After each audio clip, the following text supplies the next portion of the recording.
This is part A of the Kudila TV channel being broadcast online only on the internet from London, UK at 0740 hours GMT, 7:40 in the morning on Saturday, 17th of April 2021. We are not going to display any of the front pages or the inside pages of the newspapers, which we usually do, because the outlet that we collect the papers from, the outlet is not ready. I mean, they're open, but they're not yet put the papers on the shelf or shelves. And it may be of interest to note that the outlet is the Sainsbury's. Such a big outlet, but it lags behind, not just in the kind of filling the shelves and putting stuff on the shelves, but also in the numbers of items, the provisions that they display and are supposedly there to sell. Most of the choices on various items, consumer items, have been restricted by Sainsbury's and by other outlets as well. The contents of the papers that we would be looking at today in this edition, of course, would include references to the corrupt regime in UK or in the UK. And the newspapers are not calling the regime corrupt, despite the fact that the evidence leaves no option but to call the behavior of the Boris Johnson cabinet, Boris Johnson fronted cabinet, especially the so-called finance minister, Rishi Sunak, and the so-called health minister, Matthew, whose last name, strictly on the evidence, on the facts, we have introduced for the first time as Hancock. Matthew Hancock is being described by us exclusively as Matthew Hancock. And all of this is being hidden by Fleet Street, especially the likes of the Daily Mail and by the Guardian. But the Guardian is doing this by running a front page thing called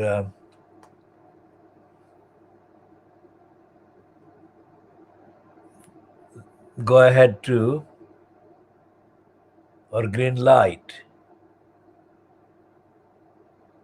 for pregnant women to have the vaccine, COVID-19 vaccine. That's the Guardian's front page.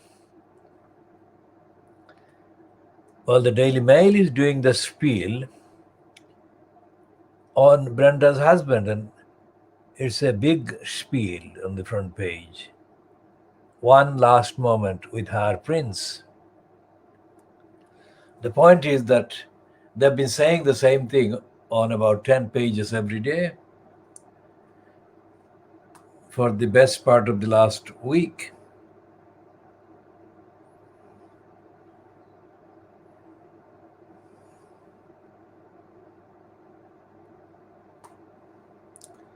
So there is really no evidence that they're running any news coverage of news events that have been taking place.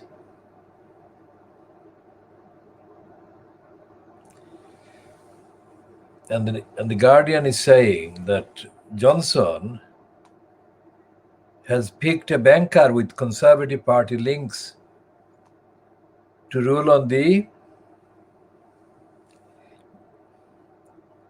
Grenfell corruption. And the Guardian's piece says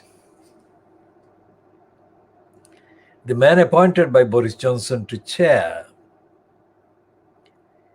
the inquiry into the Green Seal lobbying scandal is on the board of a private bank that has close ties with the Conservative Party and has a number of former civil servants in its ranks, says the Guardian. It says it's the revelation by the Guardian. The position held by Nigel Boardman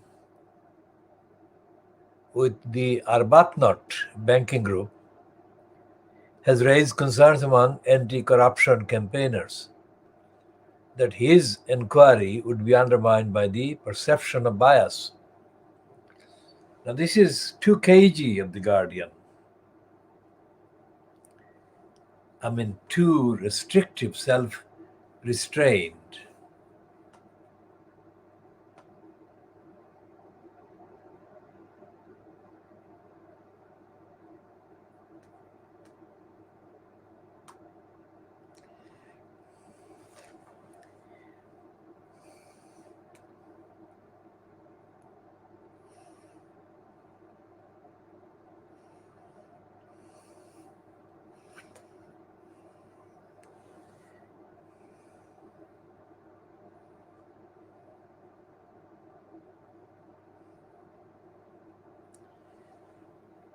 And there are other items on the corruption. It says on what page is this? On page 13 of the Guardian, at least page 13 of this print, which appears to be an early print. Anyway, page 13 of the print edition of the Guardian says,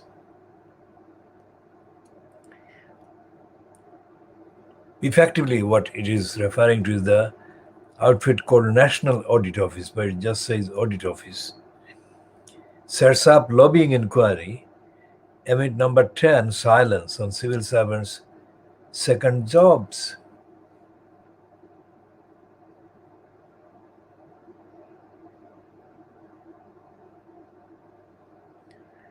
And we shall leave that one there because it's not really a serious take.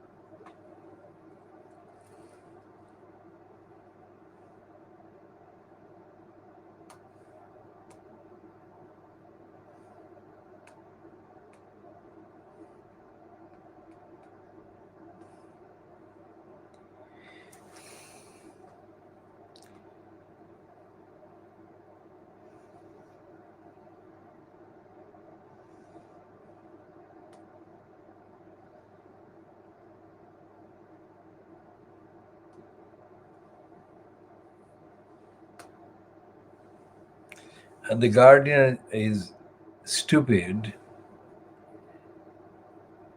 typically stupid.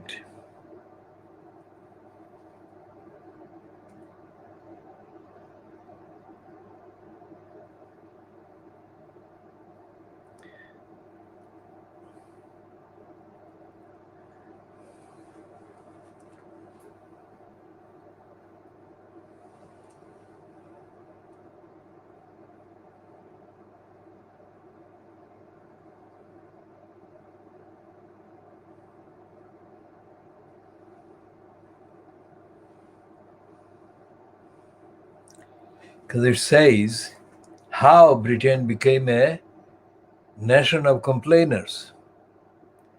This is absolutely stupid of The Guardian. Typically stupid of The Guardian.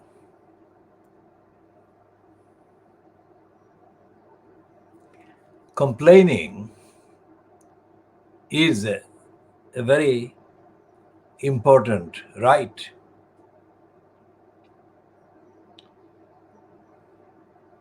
And it is acknowledged by supporters of the existence, supporters of the denial of the existence of society itself.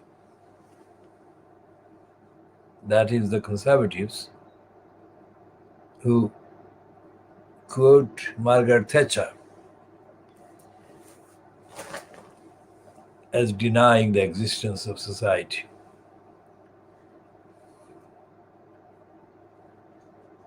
And by definition,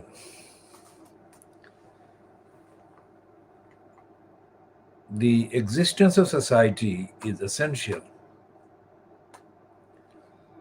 for any action that can be considered necessary when corruption is identified.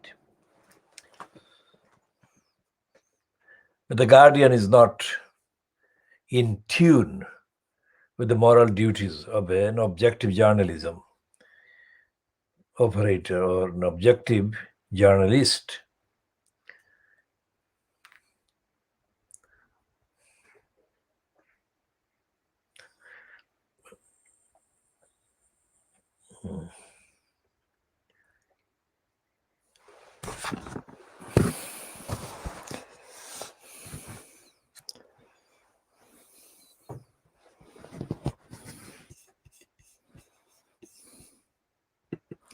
Quite apart from The Guardian, there is this denial. Quite apart from The Guardian's stupidity, there is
now what is happening in the USA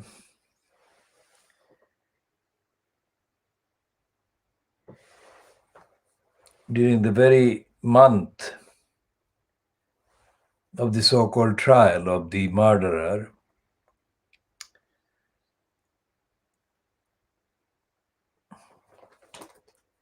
of George Floyd is that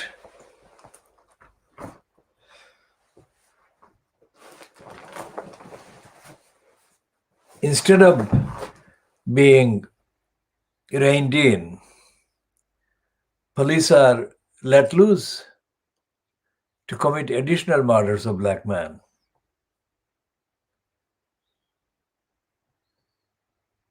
And this is not being kind of treated with outrageous protests or protests that can be called outrageous. The black man, teenager, the black man that on average, every single day in the USA, several black males are treated to harassment despite the being absolutely not the right person.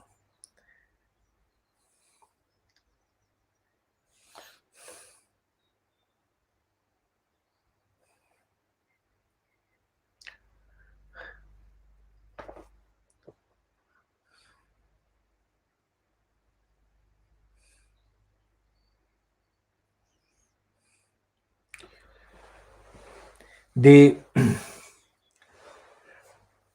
newspapers that are still in mourning over Philip, and newspapers who would have put on the front page the picture of Corbyn, if Corbyn was the one that was involved in the sleaze that Matthew Hancock and his family have been involved in addition to the corruption by David Cameron. So why is the failure by Fleet Street Papers to treat as criminals those who have been behaving criminally? The answer is that these criminals are members of the Conservative Party.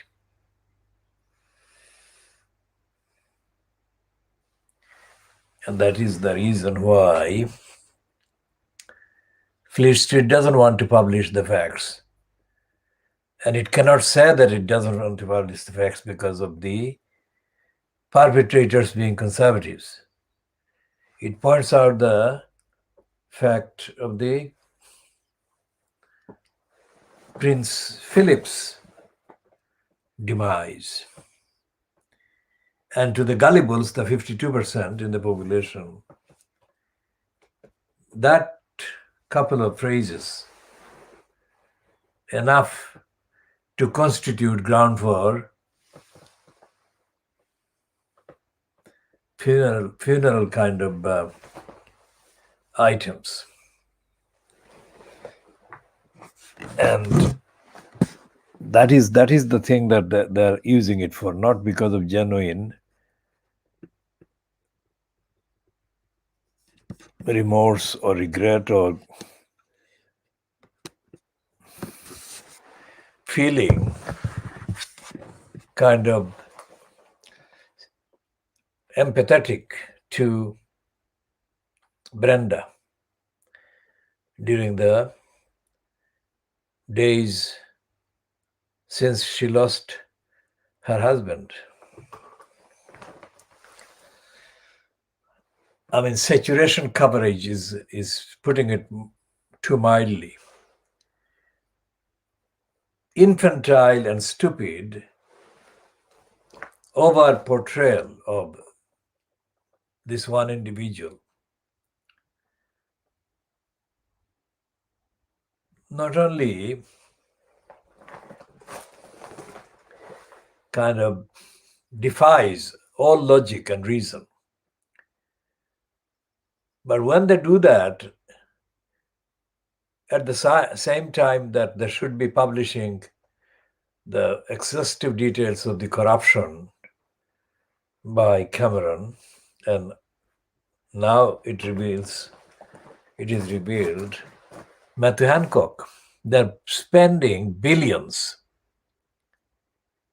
They're spending billions of pounds, literally spending billions of pounds, enriching the very people who openly, prior to the intervention, openly claim to own this one particular kind of outfit or company or operation.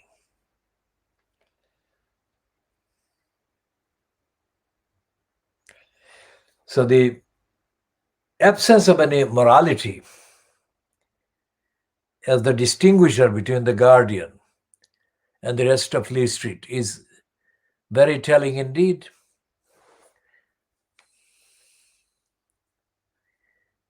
Why? The answer is that when it comes to corruption, council corruption, government corruption,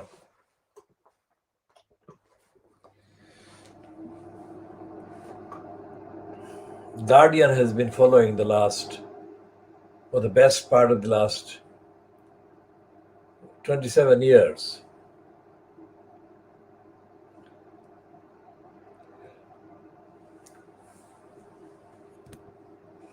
We shall be continuing